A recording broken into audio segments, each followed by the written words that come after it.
तो last lecture में हमने बात कर ली थी, कोई दिक्कत तो नहीं है कि वेस्टर्न अलायंस ईस्टर्न अलायंस कैसे बनी, दो सुपर पावर क्या थी, कोई दिक्कत?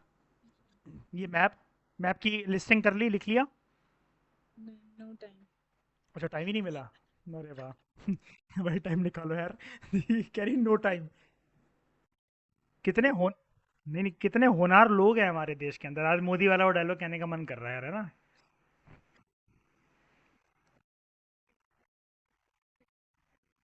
अच्छा अच्छा, चलो कोई बात नहीं, आज देख लेना, कर लेना। वैसे स्टोरीज जो मैं आपके दिमाग में बैठा रहा हूँ, आपको कोई दिक्कत नहीं आने वाली है, हम तो इतने बार रिवाइज करेंगे ट्वेल्थ में इन सब चीज़ों को, कोई टेंशन नहीं है, ठीक है, कर लेना। हाँ, मुझे आपको एक बात बतानी थी। मैं पहले आगे बढ़ने से पहले ना, मैं इस चैप्टर का पूरा एक बेस क्लियर कर देता हूँ, मतलब जो एक एक एंगल का बेस क्लियर कर देता हूँ। क्या है वो एंगल? देखो, एक ग्रुप है जो कि हमने पढ़ा, जिसको यूएसए लीड कर रहा है।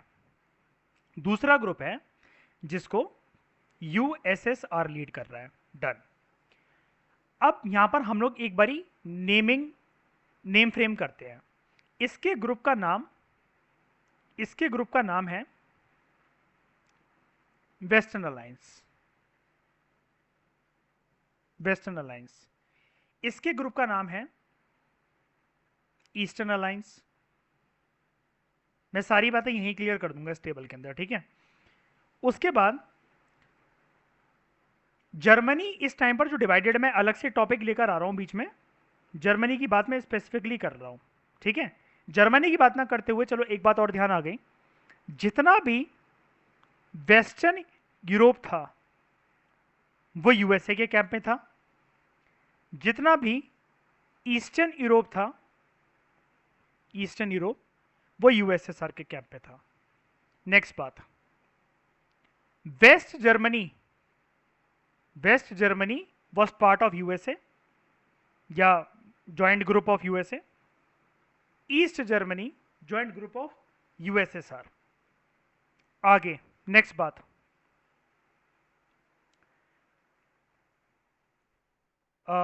North Korea was in the camp of USA.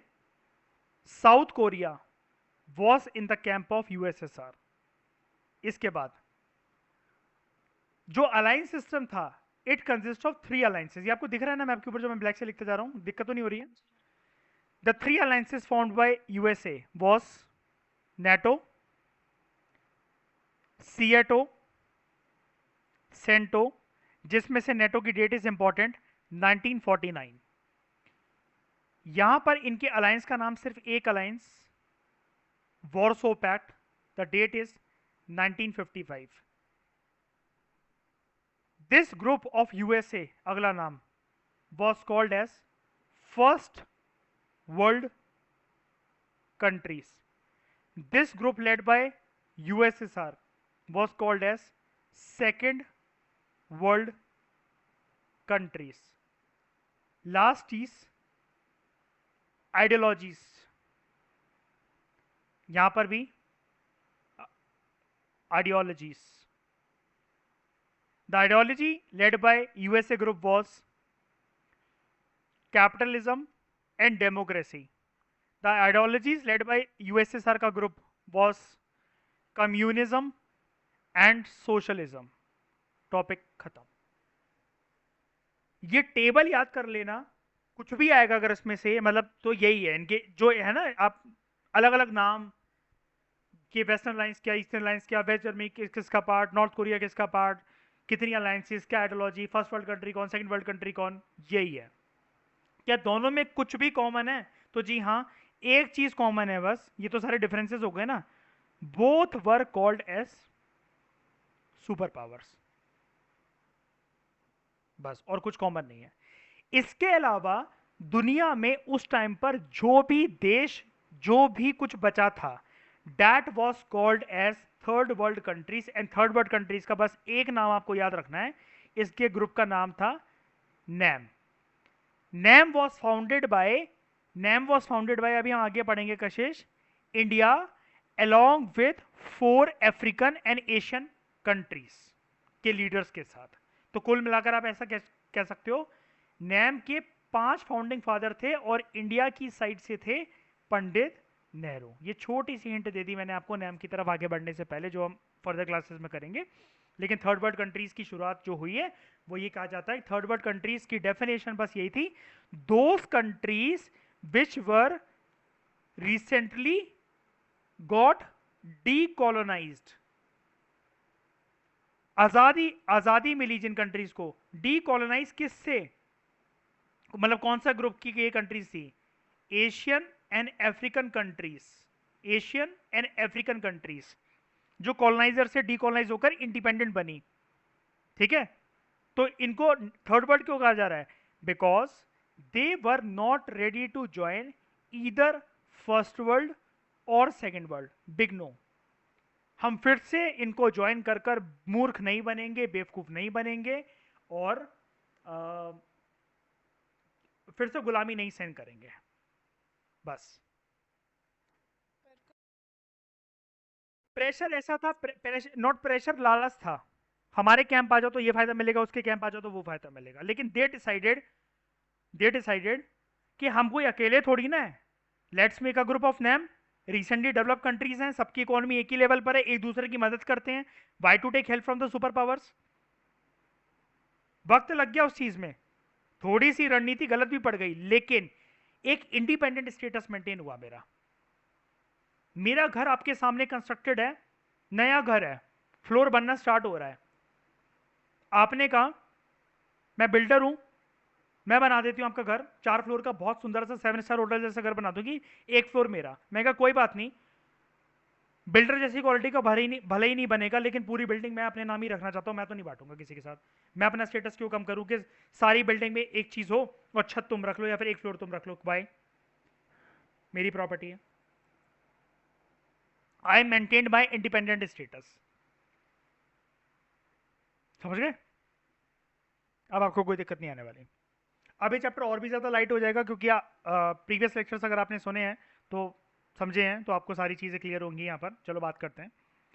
Western alliance कौन लीड कर रहा था इससे, कौन सी कंट्री, अब बताओ, यूएसए। ठीक है, वेस्टर्न अलायंस आगे चलते चलते एक ऑर्गेनाइजेशन में तब्दील हो गया, कन्वर्ट हो गया। That organization was famously came to be known as NATO, North Atlantic Treaty Organization, जिसके बारे में मैं आपको प्रिसाइसली बताता चल रहा था, हजारों बार मैंने इस डेट का जिक्र करा है, 1949 1949 1949। बस एक एक्स्ट्रा चीज याद रख लो आज से, अप्रैल 1949, टू बी प्रिसाइज इसलिए कह रहा हूं, कभी आया तो नहीं है, लेकिन सेफ साइड के लिए जब 1949 दिमाग के अंदर बस ही गया है तो अप्रैल लगाने में क्या दिक्कत है। ठीक है, नेटो का स्ट्रक्चर के बारे में बात करेंगे, लेकिन उससे पहले एक बारी बस मैं यहाँ पर देख लूँ कुछ रह तो नहीं गया। मैंने कल इसका वो दे दिया था आपको कि मतलब ईस्टर्न अलायंस पे लास्ट क्वेश्चन क्या लिखवाया था, मुझे एक बारी फटाफट बता दो जरा। एक क्वेश्चन और लिख लो, define sorry, differentiate between western alliances and eastern alliances. देखो, differentiate between western alliances and eastern alliances.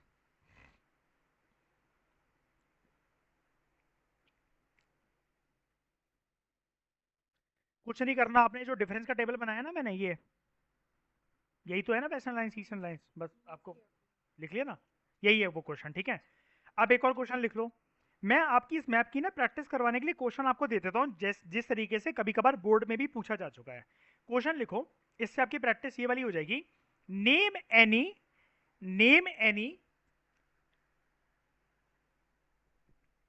9 countries, name any 9 countries, each 9 country each, which were part of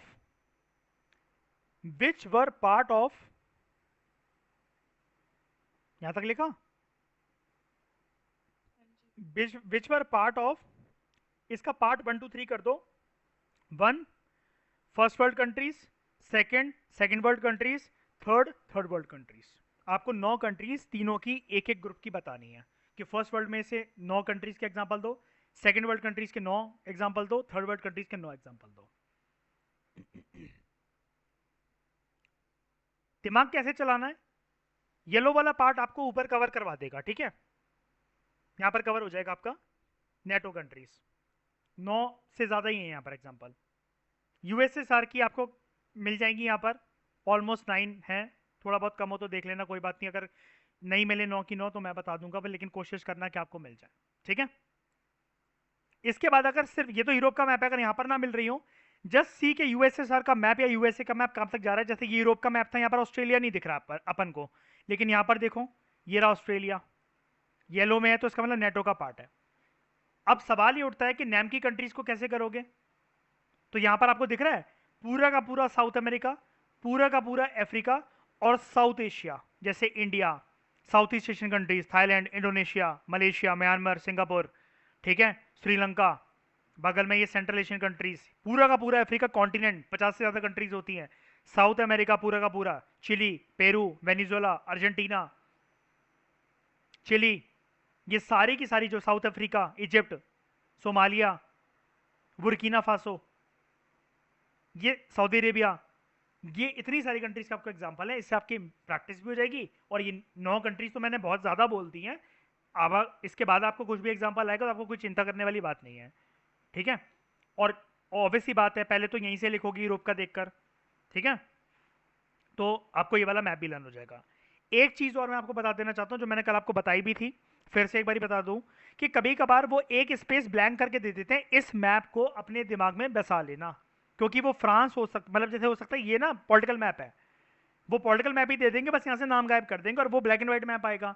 तो यहाँ पर वो ये बोलते हैं कि दिस कंट्री कौन सी कंट्री है जो कि नेटो का पार्ट थी। अब आपको पता है कि अगर वो मुझे सामने दे देते तो मैं बता देती फ्रांस, आपका दिमाग ये कहेगा, लेकिन वहां पर लिखा नहीं आएगा। वो ऐसा बोल देंगे this country is located between Spain and Belgium, या फिर वेस्ट जर्मनी के बीच में सैंडविच होकर है।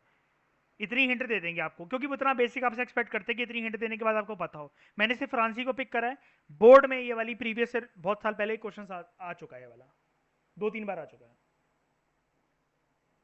ठीक है।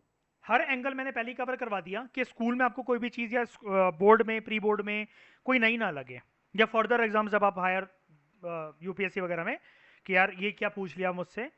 हर पेज की एनालिसिस हमने करी है, इसके बियॉन्ड कुछ भी आपको पढ़ने की जरूरत नहीं है, बस भूल जाओ। आगे बात करते हैं, ठीक है। मैंने जो बता रहा था, आई थिंक, हाँ ठीक है, 9 कंट्रीज वो करके, ठीक है, हो गया। अब मेरी बात सुनो ध्यान से। आपने वो क्वेश्चन लिख लिया, एक क्वेश्चन लिखो, एक क्वेश्चन लिखो,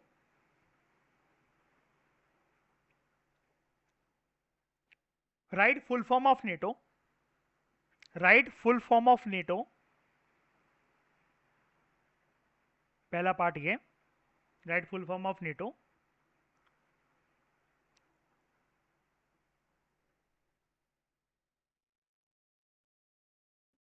what was the structure and mandate of NATO, what was the structure and mandate of NATO, structure, mandate and nature करके लिख लेना, इनमें से कोई भी एक आ जाएगा, आपको सब समझ में आ जाएगा, मैंने करा हुआ है। What was the structure, mandate and nature of NATO.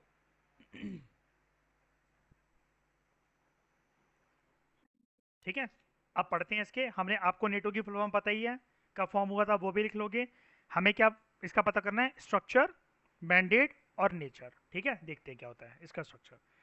सबसे पहले तो सबसे पहले तो एक चीज याद रखना, नेटो एक ग्रुप है, पता चल रहा है ना, कोई कंट्री तो है नहीं, ग्रुप कोई कंट्री तो है नहीं, नेटो कोई कंट्री तो सुनी नहीं है आपने, वॉर्सोपैट कोई कंट्री तो नहीं है, सीएटो सेंटो कोई कंट्री तो नहीं है, एक ग्रुप है। कैसा ग्रुप है, ऑर्गेनाइजेशन है, ऑर्गेनाइजेशन है।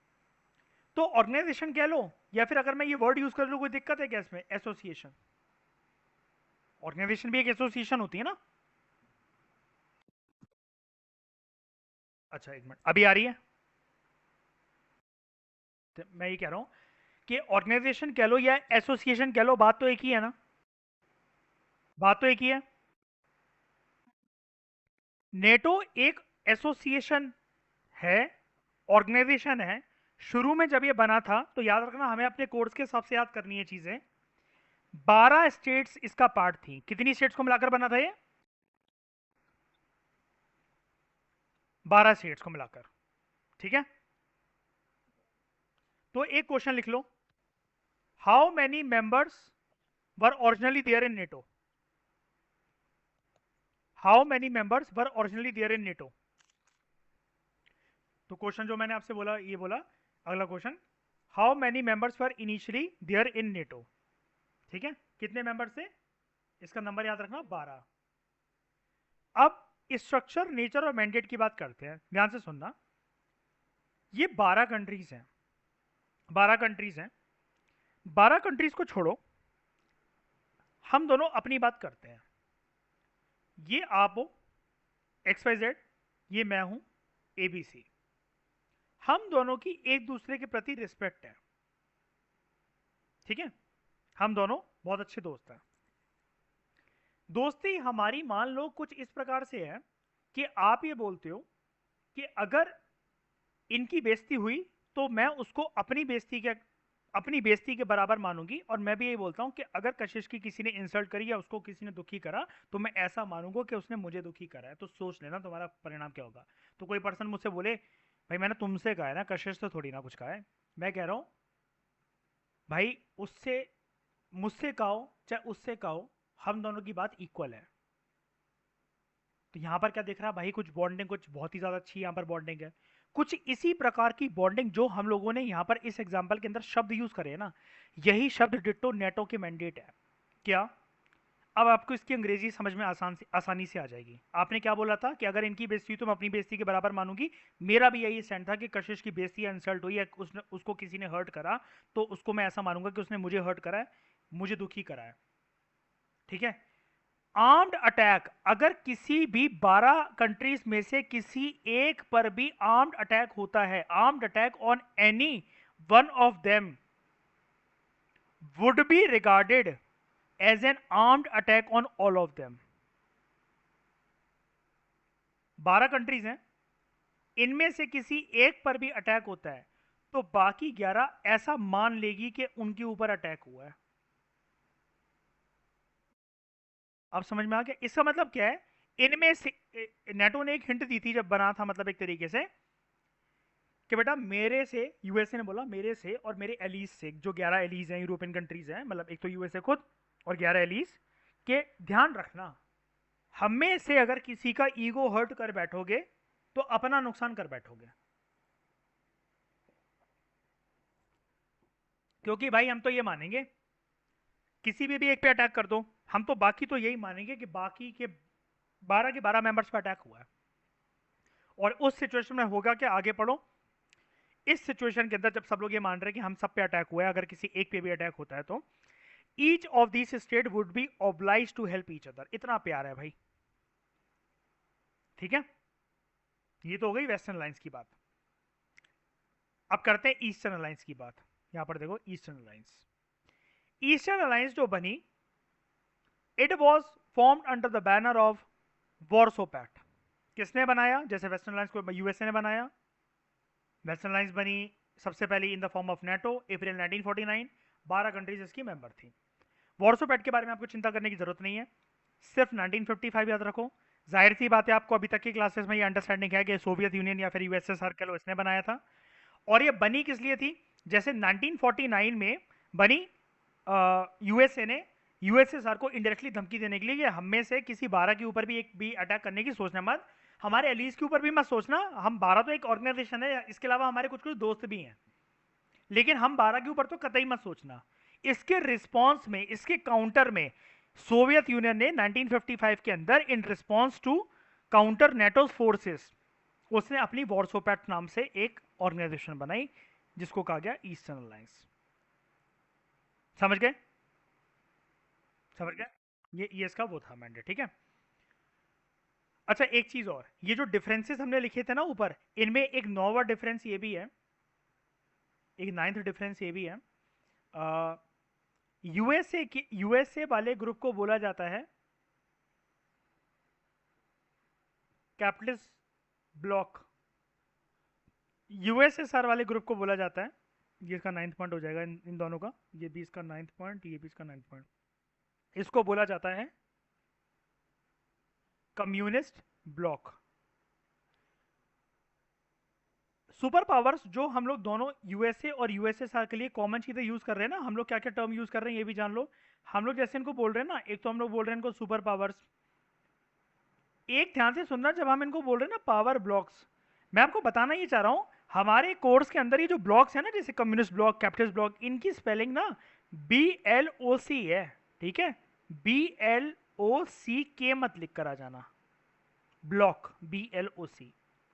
पावर के ग्रुप को इंटरनेशनल इंटरनेशनल रिलेशंस की लैंग्वेज में ब्लॉक बोला जाता है, बस इतना समझ जाओ, ठीक है। जब हम PSIR करेंगे ना, IR वाले पार्ट में आएंगे जब पेपर 2 के ऊपर, तब आपको समझ में आ जाएगा ये सब चीज़ें, टर्मिनोलॉजीज, ठीक है।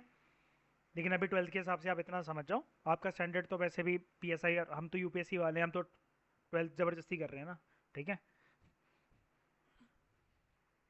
आगे इंटरनेशनल अलायंसेस, जैसा कि हमने देखा NATO, Warsaw Pact, eastern alliance, western alliances, जो इस तरीके के अलायंसेस बने कोल्ड वॉर एरा के टाइम पर, they were determined by the requirements of the super powers. मतलब इनमें वही काम होता था जो सुपर पावर्स चाहें, ठीक है। और स्मॉलर स्मॉलर स्टेट्स इनका पार्ट थे, यहां पर पार्ट थे इनका, तो उनको क्या कहा जाता है, मैंने आपको पहले बताया था, एलीज, ठीक है।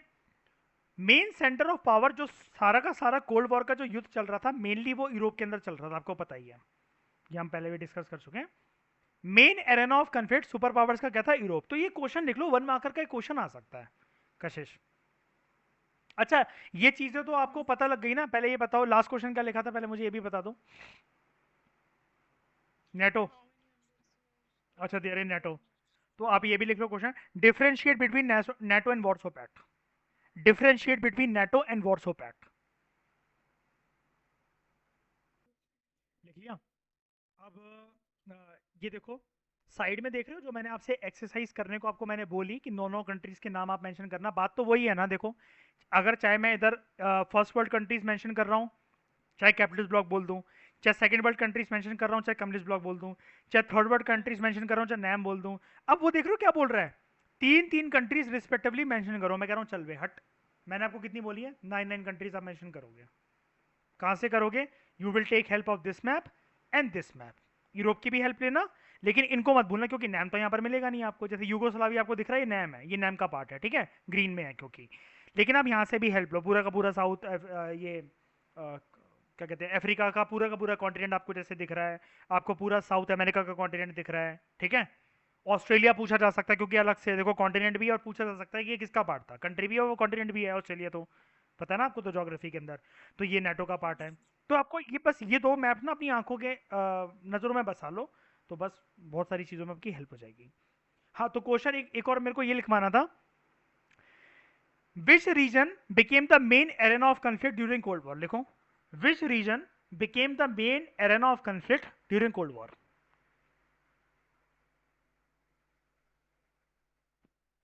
विच region became main arena of conflict during cold war, क्या है इसका आंसर, यूरोप। यूरोप, ठीक है। अब कभी कभार वैसे तो ये जो पावर अलायंसेस थे, ईस्टर्न अलायंस, वेस्टर्न अलायंस, ये छोटे छोटे कंट्रीज को लेना चाहते थे अपने ग्रुप में ताकि इनका ग्रुप एक्सपेंड हो, नेटो सीएटो सेंटो के मेंबर्स बढ़े। सिमिलरली यूएसएसआर चाहता था कि वॉर्सोपैट के मेंबर्स बढ़े। कभी कभार तो ऑफर देता था, लालच देता था, सिचुएशंस ऐसी क्रिएट कर देता था कि छोटी छोटी कंट्रीज इनका पार्ट बन जाए, इनको ज्वाइन कर ले। लेकिन बड़े सारे केसेस के अंदर सुपर पावर्स अपनी मिलिट्री पावर को भी यूज करते थे, they also use military power to bring countries into their respective alliances, जबरदस्ती भी लाने की कोशिश करते थे, इसका मतलब, ठीक है। जैसे हमारे सामने एक एग्जांपल है, सोवियत यूनियन ने ना, यूएसएसआर ने इंटरवेंशन करी थी ईस्ट यूरोप के अंदर, ठीक है। ईस्ट यूरोप के अंदर ये जबरदस्ती घुसा था कब्जा करने के लिए कंट्रीज को अपने ब्लॉक में, क्या नाम था इसके ब्लॉक का, कम्युनिस्ट ब्लॉक कह लो, वॉर्सोपैट कह लो, ईस्टर्न अलायंस कह लो, कुछ भी कह लो, उसको उन कंट्रीज को जबरदस्ती शामिल करने के लिए। मतलब ये सिर्फ मैं आपको बात सुना रहा हूँ, ये कुछ बहुत इंपॉर्टेंट इवेंट नहीं है, ठीक है। सिर्फ समझो इस बात को, जो इंपॉर्टेंट होती है वो तो उनके ऊपर मैं क्वेश्चन लिखवाई देता हूँ। The Soviet union use its influence in eastern Europe, eastern Europe के अंदर उसने अपना इन्फ्लुएंस यूज करा, और तभी तो हम कहते हैं कि पूरा का पूरा ईस्टर्न यूरोप किसका पार्ट है, यूएसए के ग्रुप का पार्ट है या यूएसएसआर का। ऊपर देखो डिफरेंसेस के अंदर क्या लिखवाया मैंने, यूएसएसआर के ग्रुप का पार्ट है, ठीक है। और यहाँ पर इसकी बैकिंग जो थी, इसका जो सपोर्ट था, it was backed by very large presence of its armies in the countries of the region. मतलब ईस्ट यूरोप के अंदर यूएसएसआर की आर्मी काफी ज्यादा वास्टली फैली हुई थी, और इसने कोशिश करी थी यूएसएसआर ने कि यूरोप का जो ईस्टर्न हाफ वाला पार्ट है, यानी कि ईस्टर्न यूरोप कह लो या फिर ईस्टर्न हाफ कह लो, वो उसके स्फीयर ऑफ इन्फ्लुएंस के अंदर आ जाए, उसके चंगुल के अंदर आ जाए। ठीक है, समझ में आ गया? आगे ईस्ट में और साउथ ईस्ट एशिया के अंदर, ईस्ट एशिया और साउथ ईस्ट एशिया के अंदर और वेस्ट एशिया के अंदर, मिडल ईस्ट जिसको कहते हैं, ये कौन सा रीजन है मैं आपको दिखा देता हूँ। ये देखो, मैं इसको येलो से बना देता हूँ, देख लेना। ये ईस्टर्न साइड के अंदर, मतलब मान लो कि ये वाला जो साइड है ना, ये ईस्ट साउथ ईस्ट एशिया, ये मिडल ईस्ट होता है। मिडल ईस्ट होता है ये वाला पार्ट, ठीक है। और ईस्ट एशिया मतलब आप ऐसा मान लो कि कुछ मतलब वर्ल्ड का जैसे इतना वाला पार्ट जो है ना, ये ईस्टर्न साइड है ना, ये वाली, ये ईस्टर्न साइड, ठीक है। और ये है आपका मिडल ईस्ट, या जिसको सेंट्रल एशिया के आसपास बोलते हैं। और ये आपका हो जाता है साउथ ईस्ट एशिया। समझ गए? वो बोलना क्या चाह रहा आगे? ईस्ट एशिया के अंदर, साउथ ईस्ट एशिया के अंदर और वेस्ट एशिया के अंदर, जिसको मिडिल ईस्ट भी बोला जाता है, यहां पर यूएसए ने एक नया अलायंस सिस्टम नेटो के कुछ साल बाद डेवलप करा, जिसको दो अलायंस सिस्टम एक्चुअली डेवलप करे इसने, एक सीएटो और दूसरा सेंटो। तो देखो यार याद रखना, देखो अभी तक मैंने आपको ना बेसिक तरीका बताया था याद करने का कि इसके तीन अलायंसेस थे, आपको उनकी मुंह जुबानी उनकी फुल फॉर्म सब कुछ याद है। इन दोनों की तो डेट्स भी याद नहीं करनी है, सिर्फ नेटो की डेट आपको याद करनी है, अप्रैल 1949। अब देखो डिफरेंस समझो नेटो और इनके बीच में, कोई नंबर ऑफ कंट्रीज डेट वेट को सबको हटा के बेसिक डिफरेंस समझो। नेटो जो बना, it was formed with banking of European countries, जबकि सीएटो, नाम से ही पता चल रहा है ना, अब जैसे कि कोई कंफ्यूज भी हो जाए कि भाई डिफरेंस मुझे तो पता ही नहीं, मैं तो एनसीईआरटी में ध्यान से देखा ही नहीं, दिमाग लगाओ, सोचो जरा, एनालिसिस करो शांत दिमाग से, फुल फॉर्म याद करो ना इसकी। देखो फुल फॉर्म देख ले कोई बंदा तब भी उसको पता लग जाए। South East Asian Treaty Organization, South East Asian Treaty Organization. तो भाई कहां देखेगा मुझे South East Asian Treaty Organization? ये रही वो कंट्रीज, ये रही वो कंट्रीज यहां पर, साउथ ईस्ट एशियन। इसका मतलब साउथ ईस्ट एशिया कंट्रीज में बना है South East Asian Treaty Organization, यहां बना है सीएटो, इसका मतलब ये ये बना है सीएटो। और सेंट्रल ट्रीटी ऑर्गेनाइजेशन मतलब मिडिल ईस्ट और सेंट्रल एशिया के पार्ट में बना है CENTO, Central Treaty Organization, Central में सीईएन, सेंट्रल ट्रीटी ऑर्गेनाइजेशन यहाँ पर। अब आप नीचे देखो, आपको क्लियर हो जाएगा। अब आप अगर इसको फिर से पढ़ोगे ना, ये एक मिनट को, ये पढ़ के देखो अब, सेंट्रल ट्रीटी ऑर्गेनाइजेशन, और वो क्या बोल रहा है, अब ऊपर पढ़ के देखो, south East Asian, south east Asia में, ईस्ट एशिया में या वेस्ट एशिया में, जिसको हम लोग मिडिल ईस्ट भी कहते हैं। तो मिडिल ईस्ट का मतलब क्या हो गया? मिडिल ईस्ट का मतलब होता है सेंट्रल एशिया, इसका मतलब होता है, मैं यहाँ पर लिख देता हूँ, मिडिल ईस्ट का मतलब होता है सेंट्रल एशिया। ये जो कंट्रीज नहीं होती, तजाकिस्तान, उज्बेकिस्तान या फिर इजिप्ट, सऊदी अरेबिया वगैरह, ईरान, इराक, कुवैत, कतर, ठीक है, तो ये वाली वो कंट्रीज होती हैं। आई होप आपको क्लैरिटी मिल गई होगी, समझ में आ गया होगा, कोई दिक्कत नहीं होगी। कुछ पूछना है तो पूछ लो, फिर हम आगे बढ़ते हैं, वरना ठीक है। तो यहाँ पर देखो, सोवियत यूनियन और कम्युनिस्ट चाइना, यूएसएसआर और चाइना, इन्होंने जो सिएटो और सेंटो बना उसको रिस्पॉन्ड करा कैसे? जो इन्होंने इन्होंने क्या करा कि क्लोज रिलेशंस मेंटेन करना स्टार्ट करे with their regional countries such as North Korea, North Vietnam और इराक। इनके साथ इन्होंने अच्छे रिश्ते मेंटेन करना स्टार्ट करे, ठीक है। इसका मतलब हम ये कह सकते हैं कि धीरे धीरे कर कर नॉर्थ वियतनाम, नॉर्थ कोरिया और इराक कम्युनिज्म प्लस सोशलिज्म की राह पकड़ने लगा था। और ये कह सकते हैं कि वो वॉर्सो पैक्ट में आने लगा था, ये भी कह सकते हैं कि वो ईस्टर्न अलायंस का पार्ट था, ये भी कह सकते हैं कि वो कम्युनिस्ट ब्लॉक का पार्ट बनने लगा था। बात तो एक ही है ना सारी की सारी। ऐसे डील करना पड़ता है इस टॉपिक को, समझ गए? तो अगला क्वेश्चन लिख लो, write full forms of SEATO and CENTO where they were, और सेकंड पार्ट लिखना where they were formed. Write full forms of SEATO and CENTO in which region they were formed, second part इसका ही हो जाएगा, इन which region they were formed.